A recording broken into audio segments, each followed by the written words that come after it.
Hi, thank you for joining me for another Minecraft education video. Today I'm going to walk you through how to set up a pre-made lesson from the library, how to attach a resource, and then show you how to attach a resource to your pre-existing worlds, or maybe you forgot to add that resource when you created a pre-made world. So first let's go look at the pre-made lesson worlds. So you're going to go under your library, and these are your 4 categories. So your library and your build challenges, all of these have a attached lesson plan or directions in these worlds.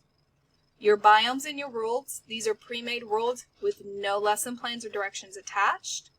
And then these are tutorials that walk you through how to play the game either on touchscreen or keyboard and mouse.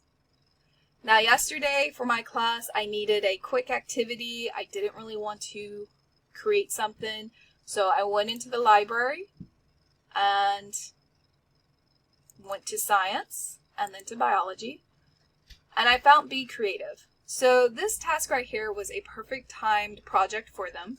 So right now we're at the end of the semester and we are doing enrichment activities mostly for our class. Normally we list 5 activities and then they can pick from there if they're not catching up on grades.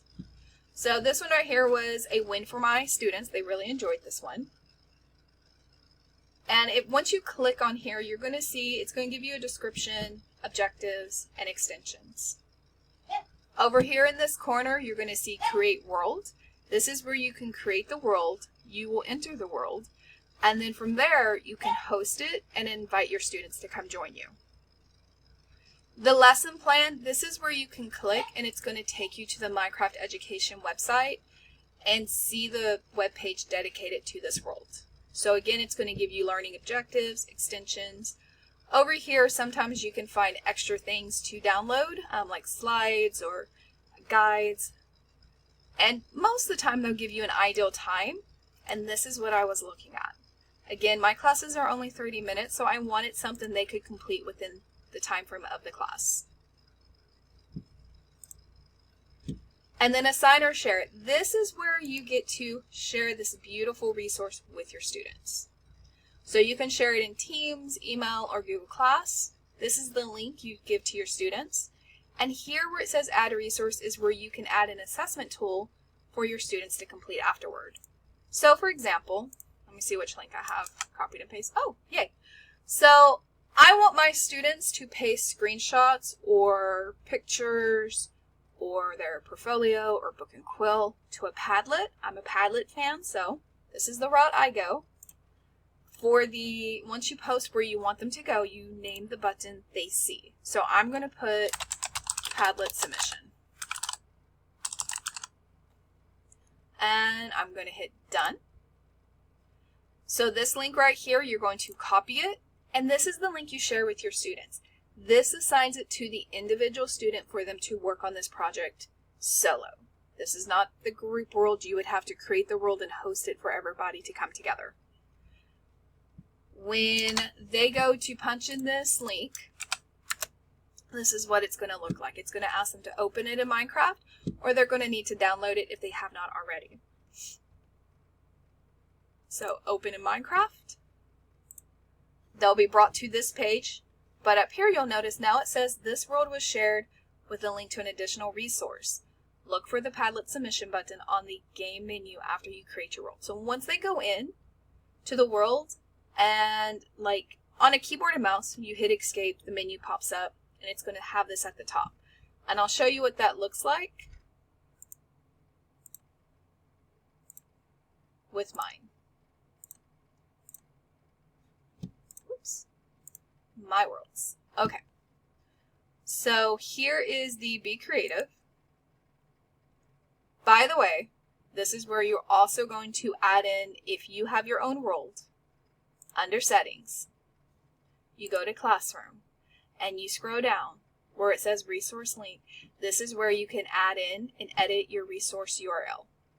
So maybe you no longer, or maybe I no longer want to use Padlet and I want them to answer questions, and I may want to attach a quiz, maybe vocabulary matching activity through Nearpod. So this is where this beautiful section comes into play, because you can always come back and add this to any world. So now I'm going to hit play.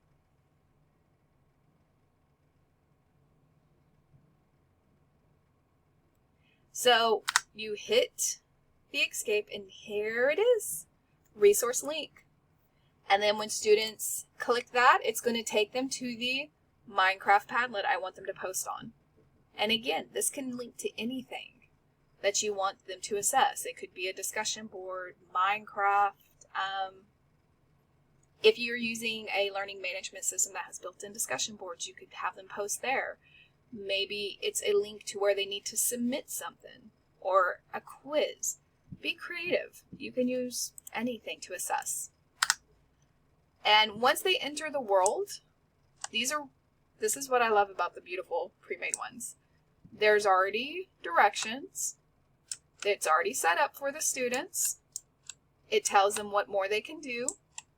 And then the students can have fun. So this is a garden. 2 of my students built this one. One of them, well, they built this one. Was not correct, but you know, they built a garden, a functional garden, so I was happy. And then 2 of my students had fun creating this guy over here. It was just a small group yesterday, but I was still pleased with what they did. And I'll be running this again next week with my next class.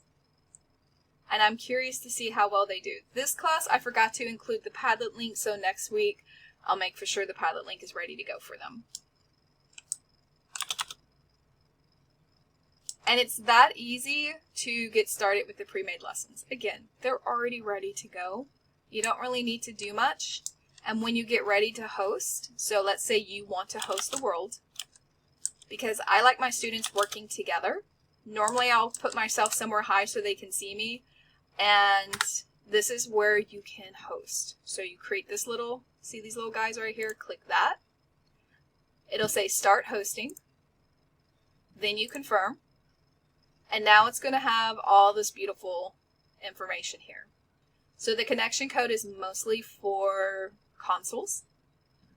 The share link, this is the link that you share with your students for them to join your world. Again, you can just quick copy it here. Once they punch in that URL in their browser and they hit enter and go to open it, it's going to ask them for this join code. So this join code are these 4 pictures. So they will have to find, and I always suggest screenshot this, share your screen so the students can see this, and then probably type out what the pictures are. Cake, balloon, rail, pickaxe. Because looking at this, they may think that's a ladder and not be able to find the picture. You can also refresh it if you don't like the pictures, and you can refresh this. Now, if students are already in the world, it will not kick them out. This is only for people who are trying to enter the world. So then it just remixes it. And it's that easy to host and get students going. And again, they are going to see that for them. And then that's how easy it is to add the resource. So I'm going to save and exit.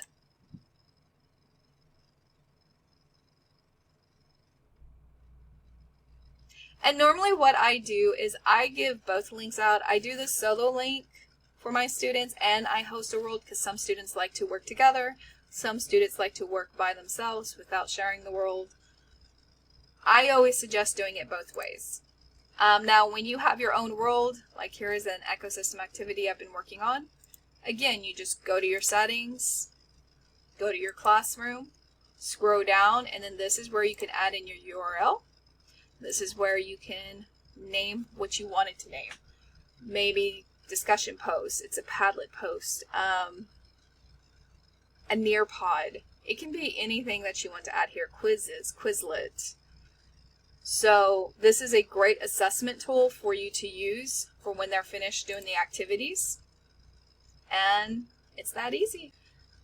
But have a fantastic day. Thank you.